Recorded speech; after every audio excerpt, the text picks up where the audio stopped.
யோ ரைட்ரே, எங்க ஓடுற? நீ ஓட ஓட ஒரு ரத்தம் இன்னும் அதிகமாக தான் ஓடும். இன்னும் விலகலையா? நீ உருவாக்குன இந்த உலகத்தில் இப்போ நீயே மாட்டிட்டு சுத்துற. சமத்துவம் இல்லாத, சமநீதி இல்லாத ஏமாற்றத்தை மட்டுமே தர்ற இந்த உலகம். இந்த சுழலில் தான் இப்போ நீ மாட்டிட்டு இருக்க. இதான் தகுதி, இதான் புறப்புரிமை நீ நினச்சிட்டு இருக்கல. அந்த பொது பற்றி ஓந்த புள்ள காலங்காலமாக வச்சானுங்க பார், அவனுங்களை சொல்லணும். இதுக்குள்ளே நாங்கள் ஒன்றும் இழுக்கலை, எங்கள் உரிமையை தான் கேட்குறோம்.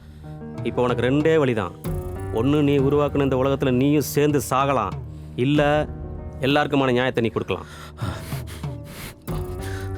நான் வீட்டுக்கு போகணும். மாத்திரம் எல்லாத்தையும் மாத்திரம். அதுக்குள்ளே திருந்துட்டியா? வா, வண்டியில் ஏறு.